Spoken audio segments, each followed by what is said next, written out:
Buenos días, muchas gracias a todos por acompañarnos y muchas gracias, por supuesto, al Centro de Estudios Políticos y Constitucionales por acoger esta jornada de la Fundación Francisco Largo Caballero. Continuamos ahora con la conmemoración que empezamos ya el 23 de abril de este 75 aniversario del fallecimiento de Francisco Largo Caballero. Esta es una segunda jornada que hemos querido convocar precisamente hoy, 90 años después de la promulgación del decreto de jornada máxima, el decreto de jornada máxima del 1 de julio de 1931. Francisco Largo Caballero, en su preámbulo, dejaba claras varias cosas, todas muy interesantes. Es un preámbulo que, desde luego, a mí me parece especialmente interesante. En primer lugar, venía a decir que la adaptación del mercado de la jornada de trabajo a 8 horas tenía su origen en la legislación internacional, en la legislación promulgada por la Organización Internacional del Trabajo, que ya la había venido persiguiendo desde su jornada fundacional, desde su conferencia inaugural en Washington en 1919. Y venía a decir también que este nuevo decreto, en realidad, lo que hacía era completar un decreto que se había dado ya en España, que era el decreto de abril de 1919, que había sido elaborado además en colaboración o después de consultar al Instituto de Reformas Sociales. Luego él estaba apelando permanentemente a su pasado, al pasado que había y al trabajo de las organizaciones obreras internacionales y nacionales previamente a la promulgación de la Segunda República. Un interesante matiz histórico. Lo que venía a decir también es que esta regulación que él pensaba hacer con este decreto de jornada máxima era una regulación que iba a permitir que realmente lo que se había legislado en 1919 por primera vez tuviera más posibilidades de cumplirse. Bueno, el decreto era, como ya han comentado los ponentes que han precedido a esta mesa y como van a comentar sin ninguna duda los que ahora vamos a tener el placer de escuchar, era desde luego el exponente de una regulación de grandes dimensiones para la época y una regulación que evidentemente pone en pie el derecho del trabajo en España. Nos van a acompañar María Jesús Espuni y José Luis Monereo, atendiendo fundamentalmente al componente de la historia del derecho del trabajo en esta jornada, y también Luis Pérez Capitán, que nos va a acercar un poco más al legado de Largo Caballero en la legislación actual, en el mundo del trabajo actual. Bueno, como va a estar muy centrado en la historia del derecho, a mí me gustaría hacer unas pequeñas apreciaciones que tienen algo más que ver con el mundo de la historia y con el magma histórico en el que se da toda esta normativa, toda esta legislación en los años 30, en la Segunda República Española. Porque muchas veces se ha apelado a la experiencia que Largo Caballero tenía en el Instituto de Reformas Sociales como vocal desde 1904, como vocal obrero en las conferencias de la OIT, como representante máximo de la clase trabajadora ante un organismo internacional tan importante como la OIT, e incluso algunos también han resaltado su experiencia ante el Consejo de Estado de Primo de Rivera, ¿no? Pero muchas veces nos quedamos un poquito al margen de todo lo que fue ese magma en el cual, en la década de los años 30, incluso ya antes, en la década de los años 20, se estaba produciendo por primera vez la llegada de una parte importante de los socialistas y de los socialdemócratas a gobiernos de coalición, o en todo caso a incrementar profundamente su influencia sobre la gobernabilidad de sus países. Y todo ello lo aprovecharon, evidentemente, para hacer una regulación del mundo del trabajo. Él conocía todas estas experiencias a través de la Federación Sindical Internacional, a través de su representación en la OIT, conocía las colaboraciones gubernamentales que sus homólogos estaban realizando en los diversos países y conocía cómo se estaban acercando a la regulación del mundo del trabajo. Pero también conoció cómo el ascenso del fascismo estaba de alguna manera frenando todo ese ímpetu que se estaba produciendo en diferentes partes del mundo. Los españoles tuvieron muy en cuenta, aunque ahora nos parezca una cosa de la que se habla muy poco, porque siempre nos referimos a la Segunda República muy en clave interna, todo lo que estaba sucediendo con la socialdemocracia en los países nórdicos. El socialista, el órgano de expresión socialista, tenía un corresponsal que narraba puntualmente lo que sucedía con estos socialdemócratas nórdicos que se habían acercado al poder ya en los inicios de la década de los años 20. Hay que recordar, por ejemplo, a los socialdemócratas suecos Branting, más tarde en la década de los años 30 Per Albin Hansson, por supuesto en Dinamarca también Thorvald Stauning, que lleva a una de las primeras mujeres en el mundo de la socialdemocracia occidental a un ministerio, y toda esta construcción de los estados del bienestar. Yo diría que la experiencia británica es la que más le va a interesar, la experiencia británica del gobierno de coalición de Ramsay MacDonald, en la cual por primera vez tenemos a una mujer ministra de Trabajo al frente en un gobierno en el mundo occidental. Hasta entonces las mujeres habían ocupado puestos en los ministerios, pero esta centralidad de ocuparse del mundo del trabajo, y además había grandes paralelismos entre Margaret Bonfield y el propio Largo Caballero. Los dos venían del mundo sindical, habían tenido importantísimas responsabilidades en sus propias confederaciones sindicales, y desde luego Largo Caballero la escuchó muy atentamente y siguió con mucho interés todo el trabajo que Margaret Bonfield desarrolló como laborista al frente del Ministerio de Trabajo en el Reino Unido. Una experiencia que, como muchos de vosotros sabréis, se cortó por la disolución del gobierno de Ramsay MacDonald y todos los problemas que hubo con su adscripción al laborismo. Pero la conferencia de la OIT del año 30, en la cual Margaret Bonfield expone su importantísimo trabajo como ministra de Trabajo y también sus proyectos para el futuro, desde luego marcaron a Largo Caballero. Más experiencias, los austromarxistas, Otto Bauer, también Julius Dodge, que de alguna manera compensa esta digamos, ascensión de los socialdemócratas austriacos hacia la reforma social, que después va cayendo porque el impacto del fascismo les hace buscar otras estrategias. Pero Otto Bauer también es una persona muy presente en el ideario de Largo Caballero, y no hay más que ver que en las revistas procaballeristas, en Spartacus, en Leviatán, la presencia de Otto Bauer es absolutamente notable. Bueno, y todo esto que tiene que ver con este contexto de expansión y de gubernamentalismo de los partidos socialistas, socialdemócratas en la década de los años 20, 30, y la amenaza que el fascismo les infiere a toda esta obra, desde luego tiene muchísima importancia, mucha más de la que se le ha dado a la política laboral y a la política de los socialistas en la década de los años 30. Que Largo Caballero bebió de estas influencias, que creció en este contexto, es desde luego algo absolutamente demostrado. Bueno, pues para analizar todo esto desde el punto de vista del derecho del trabajo, tenemos aquí a nuestros tres ponentes. Los voy a presentar uno a uno. Para empezar, María Jesús Spuni, que es profesora emérita de Historia del Derecho y de las Instituciones de la Facultad de Derecho de la Universidad Autónoma de Barcelona, que ha seguido diversas líneas de investigación dentro de la historia del derecho, como la historia del derecho local de Cataluña, del derecho mercantil, y sobre todo lleva trabajando desde hace más de 25 años en la historia del derecho social y de las instituciones laborales.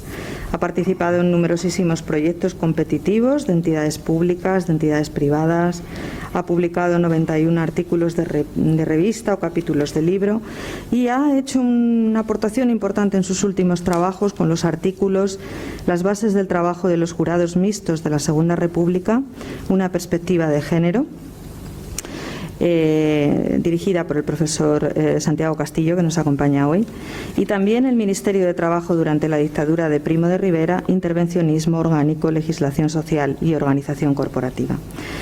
María Jesús Spuni nos va a presentar la conferencia Francisco Largo Caballero y las bases del derecho del trabajo. Muchas gracias. Muchas gracias, Manuela. Buenos días a todas y a todos. Mis primeras palabras han de ser de agradecimiento a la Fundación Largo Caballero por su confianza al invitarme a participar en esta jornada de conmemoración al 75 aniversario de su fallecimiento. Participar en este acto junto a las personas del prestigio de las que me acompañan, lógicamente supone un alto compromiso con la propia Fundación Largo Caballero y también un compromiso personal con la disciplina histórico-jurídica que, a pesar de ser emérita, continúo profesando. Hablar de Largo Caballero es hablar de la legislación del trabajo y de su consolidación como derecho del trabajo. Cuando hablamos de legislación del trabajo, siguiendo lógicamente a la doctrina iuslaboralista, nos estamos refiriendo a leyes, decretos, en definitiva normas estatales, órdenes ministeriales. Pero cuando esta primera fase se supera, vamos a pasar a un derecho del trabajo en el que ya empieza a tenerse en cuenta todos los acuerdos profesionales, los pactos colectivos de condiciones de trabajo. Largo Caballero ha participado en todo, en todo. Mi intervención se va a ceñir al inicio de su trayectoria política y a su vinculación personal con la institución que consolidó el intervencionismo llamado científico en las relaciones de trabajo. Me refiero al Instituto de Reformas Sociales. Ello va a suponer para él el mejor entrenamiento, en sus propias palabras, para después permanecer al frente de organismos laborales a través del tiempo. Y voy a leer su propio texto. Mi entrenamiento en el Instituto de Reformas Sociales y en la Oficina Internacional del Trabajo me sirvió para poner al servicio de la clase trabajadora y en su beneficio los conocimientos adquiridos en dichos cargos. El Instituto de Reformas Sociales se creó por Real Decreto el 24 de abril de 1903, el 15 de agosto del mismo año también se publicó el Real Decreto que marcó su reglamento.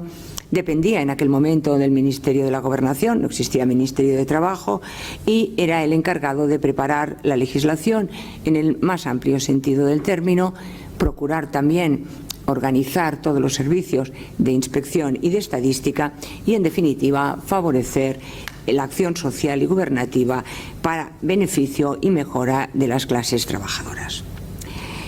Desde 1883, fecha en que se creó la primera institución de intervencionismo en las relaciones de trabajo, que fue la Comisión de Reformas Sociales, hasta 1903-1904, en que aparece 1903-1904, cuando más se da a conocer el Instituto de Reformas Sociales.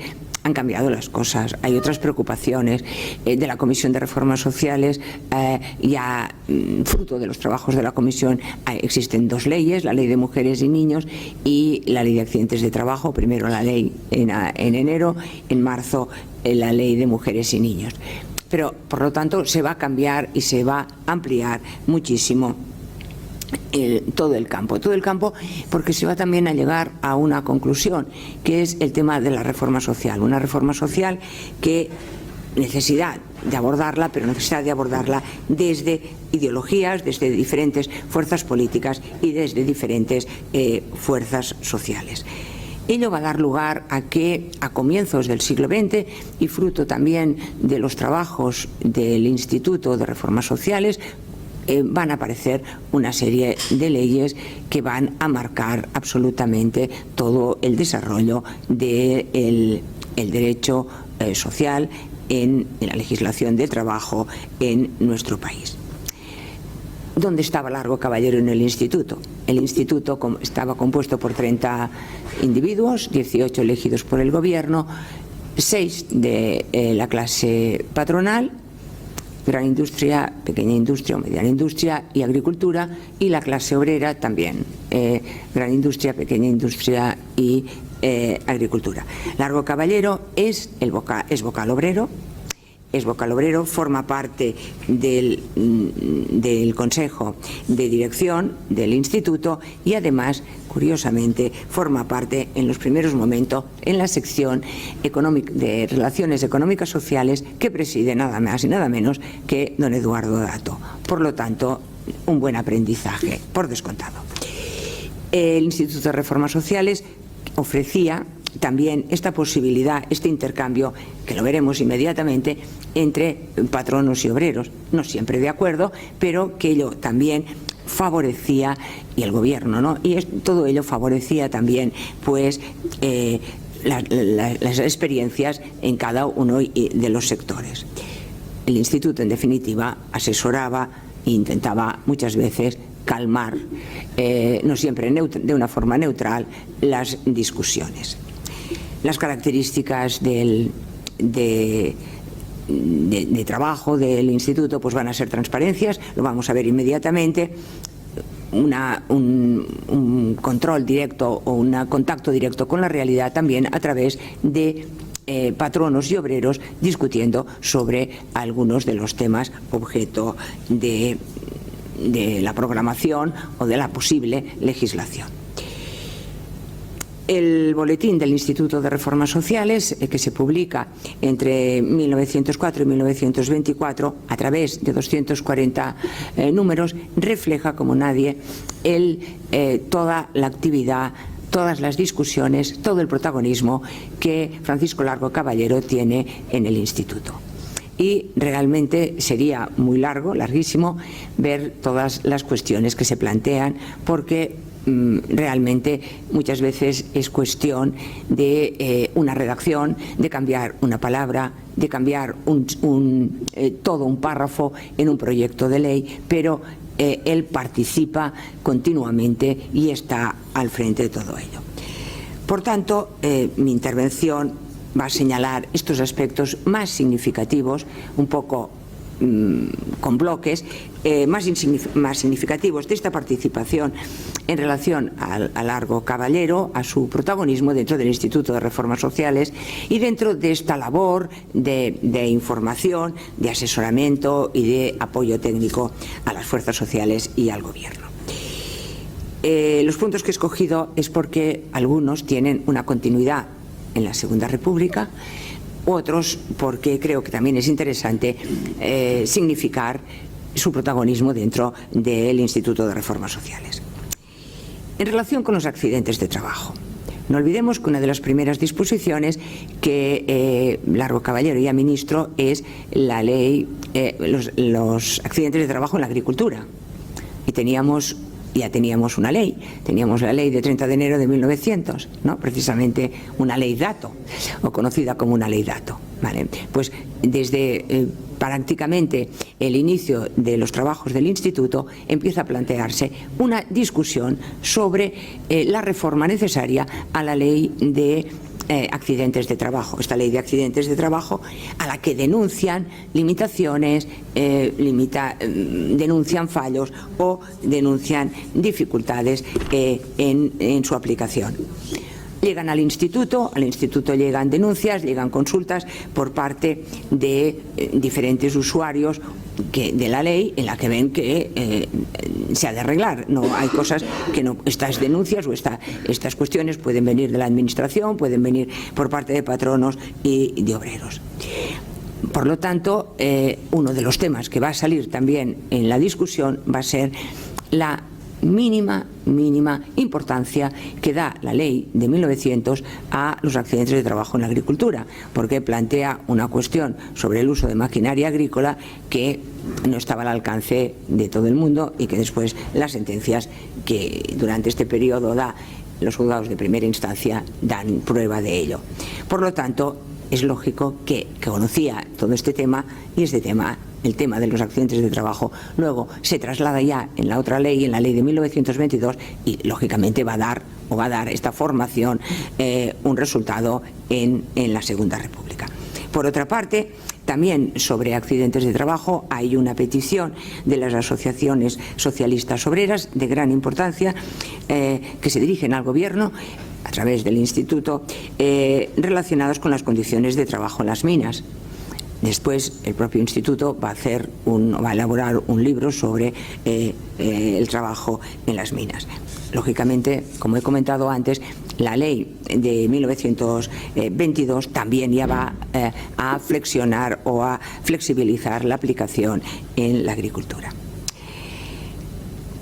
Antes se ha hablado de la Ley de Mujeres y Niños y de la importancia de Largo Caballero en estos temas.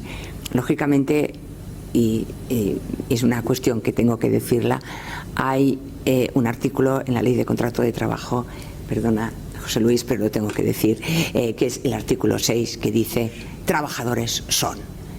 Y esto yo en clase lo he dicho siempre.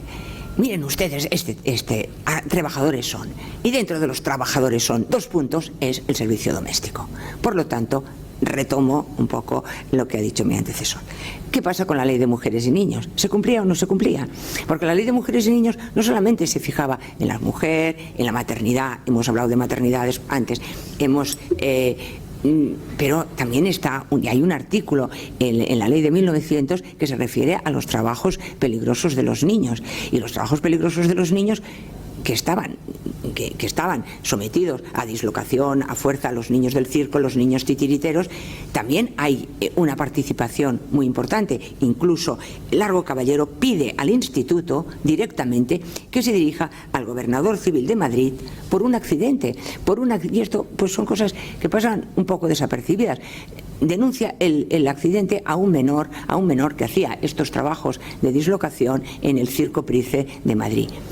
Posteriormente, otro vocal obrero, que ustedes también conocerán suficientemente, Matías Gómez Latorre, repite otra denuncia al cabo de un año. Es decir, se continuaban utilizando no ya la mano de obra propiamente infantil, sino el trabajo de los niños del circo.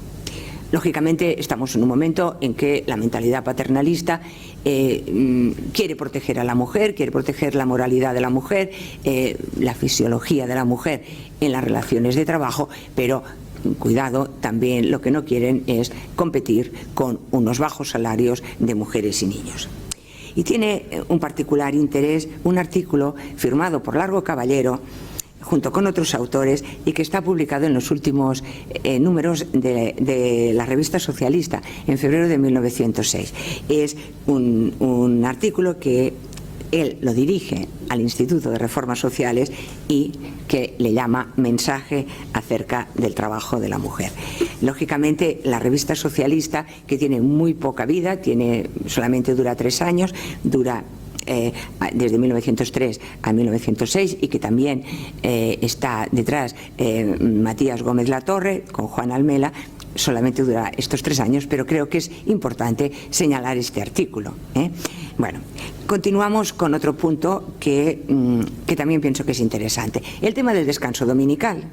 El tema del descanso dominical, y más o menos los que estamos aquí y nos dedicamos a la historia del derecho, conocemos todo el problema que hay con la ley y con el reglamento del descanso dominical. Bueno, una ley que le cuesta muchísimo su aplicación, y que también hay un enfrentamiento dentro del Instituto de Reformas Sociales entre un miembro de la patronal, Pulido, y Largo Caballero, porque Largo Caballero se opone a que se permita abrir las tabernas en domingo.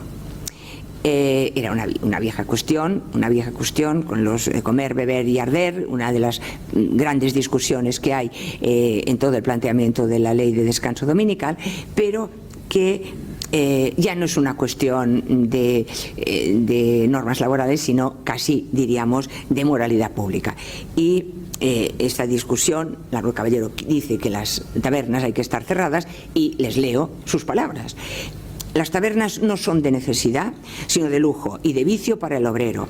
No expenden los cocidos ordinarios, sino platos más o menos escogidos, y que en realidad, entretenidos los asistentes en las tabernas con el juego por no ir a casa, comen con los amigos en aquel establecimiento. Por lo tanto, él es partidario de que las tabernas estén cerradas el domingo. También otra cuestión que introduce dentro de la ley de descanso dominical es, lógicamente, había de estar todo cerrado, y el rastro madrileño quiere abrir, y llega a un acuerdo, porque finalmente se aprueba su propuesta, que su propuesta es autorizar al rastro la venta en domingo dentro de un perímetro marcado, ¿no? Entonces él marca este perímetro para permitir la venta en domingo. Otra cuestión, la jornada de trabajo.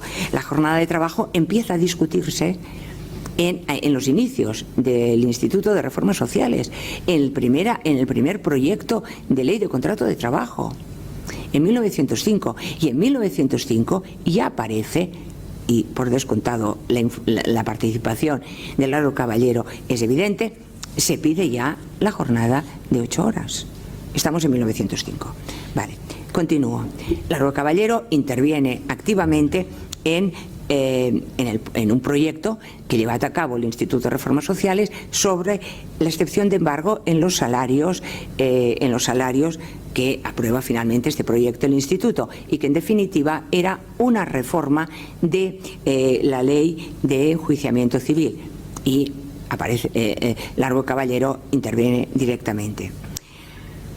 Otra cuestión que también pienso que es interesante, porque Largo Caballero realiza un estudio con los 4 directores, los 4 jefes del instituto, en el proyecto de reglamento del reglamento sobre los conflictos entre obreros y patronos en los servicios públicos. Por lo tanto, él hace un estudio con el instituto sobre esta cuestión. A partir de este momento también aparece luego otro decreto en el cual se reconoce dentro de los servicios públicos la personalidad de asociaciones y sindicatos que constituyan empleados y obreros en el servicio público. Se ha hablado antes de la ley de colocación obrera, la colocación obrera y las oficinas de colocación obrera. En 1917, por un Real Decreto, también aparece ya un centro de informaciones para colocación de obreros, también con el libre juego de patronos y de obreros, con neutralidad y con gratuidad por descontado. En 1919 se reforma el Instituto de Reformas Sociales, amplía las personas que lo integran y quiere incorporar a corporaciones. Aquí aparece también el Largo Caballero discutiendo y mostrando su disconformidad como representante de la clase obrera, porque en un pleno él interviene de una forma activa, en el que dice que muchas de estas corporaciones a las que quieren admitir están anquilosadas, hay un deterioro en el ambiente social y, oiga, no me las traigan ustedes aquí porque vamos a motivar problemas con la propia institución. Lógicamente no puedo dejar de hablar del control obrero, porque el control obrero es la historia y la trayectoria de Largo Caballero. De verdad que es un tema que se ha apuntado ya en la Segunda República, pero en los 8 proyectos de ley de contrato de trabajo, que no llegó ninguno a buen puerto, pero que indiscutiblemente, del Instituto de Reformas Sociales, pero que indiscutiblemente también tuvieron influencia en el libro primero del Código de Trabajo de 1926 y también, lógicamente, en la Ley de Contrato de Trabajo de 1931, es importante que hayan estos 8 proyectos de ley. Lógicamente sería una locura entrar a examinar en cada uno de ellos a Largo Caballero. Yo me voy a referir simplemente a la discusión del último proyecto de ley, en el que ya se plantean los consejos de cooperación industrial, que es en definitiva la intervención de los obreros en la empresa. Es algo absolutamente novedoso, es algo que se fundamenta en una armonía que existe entre patronos y obreros, una colaboración, pero no se entiende.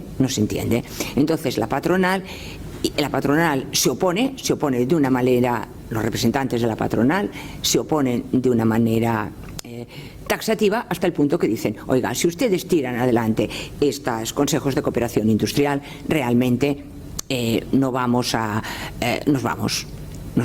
ante este problema. Dicen, pues oiga, no se vayan ustedes porque nos están fastidiando la película, vamos a quitar los consejos de cooperación industrial. Lógicamente se elimina los consejos de cooperación industrial, y en el boletín del Instituto de Reformas Sociales se recoge la polémica. Asimismo, el señor Largo Caballero hace notar que la actitud de los representantes patronos, es decir, estos patronos que se retiran, se amenazan con retirarse por el por el tema de los consejos de cooperación industrial está bien definida, así como las graves consecuencias que en lo sucesivo puede originar la adopción del procedimiento que en esta ocasión ha empleado la representación patronal, lo que considera de precedente funesto para la vida del Instituto, y concluyendo diciendo que, en vista de lo sucedido, procede, a su juicio, dar por terminada la discusión. Se termina la discusión, pero la discusión continúa. Es decir, al cabo de unos meses, en marzo de 1923, vuelve a presentarse una enmienda, lógicamente por Largo Caballero, sobre las comisiones sindicales de control. O sea, se cambia el nombre, pero quiere decir más o menos lo mismo, las comisiones sindicales de control, y ahora ya la patronal dice que ni hablar, ¿no? La patronal se enfrenta directamente y dice, bueno, la otra vez amenazábamos, ahora nos vamos. Si ustedes continúan con esto, nos vamos. Y se van. Y se van, porque al otro pleno del instituto ya no está la patronal. Lógicamente dicen, oiga, mire, cálmense ustedes, que venga la patronal y sacamos esto. Lógicamente todo esto va a volver o va a recuperarse. Y va a recuperarse y va a integrarse en el artículo 81 de la Ley de Contrato de Trabajo de 1931. Y les voy a leer un texto también de Largo Caballero. Esto es de la Segunda República, pero dice: mi labor ministerial fue intensa. Aparte de reformar para mejorarlas algunas leyes sociales ya en vigor, obtuve del Parlamento que aprobase otras nuevas e importantes que formaban un conjunto de código de trabajo tan avanzado y completo como el de cualquier otro país. Y ahora llega su lamento. Lo único que dejé sin presentar para formar parte del conjunto de mi proyecto fue la Ley de Control Obrera, ley condenada por un Parlamento de mayoría socialista y republicana. Tenía que hablar del control obrero. Bueno, ya un poco terminando la cuestión, el Instituto de Reformas Sociales, al que perteneció durante todos los años Largo Caballero, se integra al Ministerio de Trabajo en 1920 y posteriormente fue sustituido por el Consejo de Trabajo durante la dictadura de Primo de Rivera. Aquellos reformistas sociales, aquellas personas que habían estado en el Instituto de Reformas Sociales, pasaron a convertirse en protagonistas de la política social, ocuparon puestos decisivos en el Ministerio y en toda la política laboral primo-riverista. Hay autores que dicen que se perdió la ilusión, que se perdió dijéramos, la manera de trabajar del Instituto de Reformas Sociales. He tenido ocasión de ver las actas y el funcionamiento del Consejo de Trabajo y realmente es muy parecido a cómo funcionaba el Instituto de Reformas Sociales, con las cuestiones de inspección de trabajo. Largo Caballero está preocupadísimo porque todo el mundo por la intervención de las asociaciones profesionales dentro de las elecciones de los comités paritarios.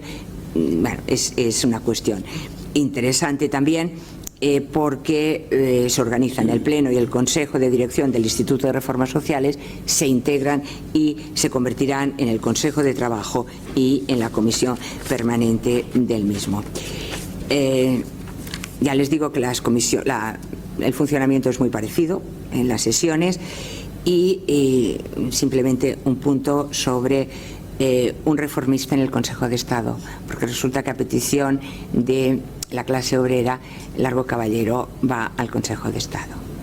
Es muy, muy interesante la anécdota sobre cómo ha de tomar posesión en el Consejo de Estado, pero que a mí me parece muy, bueno, cómo he de ir vestido, y le dicen, bueno, pues si usted se considera obrero, vaya vestido de obrero, ¿no?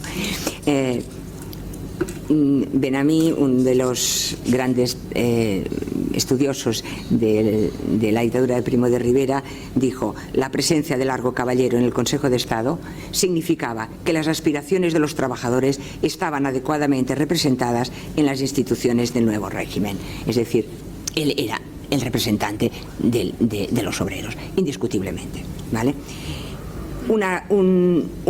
Simplemente una cuestión, y se la voy a decir mucho desde el punto de vista jurídico, de historia del derecho, que se recoge en el decreto de 1924, en la cual se nombra a Francisco Largo Caballero como consejero de Trabajo y lo nombran en representación del elemento obrero, ¿vale? En cambio, los patronos estaban elegidos por la clase patronal. Es una cuestión de lingüística jurídica, si ustedes quieren, pero permítanme este comentario. Largo Caballero define al Consejo de Estado como un cuerpo consultivo, no democrático, como muchos otros de la nación. Reconoce que para él ha sido un avance político, un avance y una formación extraordinaria, porque dice, yo ya había estado en el instituto, había estado en el ayuntamiento y tal, pero es que yo ahora tengo una cantidad de documentos y habla exactamente de lecciones de ciencia jurídica y política, ¿vale? Lógicamente, durante la postura, durante la dictadura de Primo de Rivera, es una postura que incluso el propio Aunós, el ministro de Trabajo de Primo de Rivera, la postura que tiene UGT la ensalza, diciendo en los comités ejecutivos del Partido Socialista y de la Unión General de Trabajadores expresaban en su calidad de portavoces de las clases obreras no una adhesión incondicional al programa, una adhesión incondicional al programa propuesto por el directorio militar, que fue la primera forma la que el general Primo de Rivera ejerció el poder, pero sí una atenta expectación en lo que es justo reconocer que no había ribetes de acritud. No había ribetes de acritud. Esto es muy importante también para justificar toda la influencia que tuvo directamente con la organización corporativa nacional en la época de Primo de Rivera. Yo no sé si se lo he explicado bien, pero he querido iniciar la trayectoria de una persona y la experiencia de una persona que se movió en todos los campos de la legislación y que lógicamente la eclosión ya fue cuando fue ministro de Trabajo, y que realmente fue un gran político, un gran laboralista y un gran estadista, por descontado. Muchas gracias.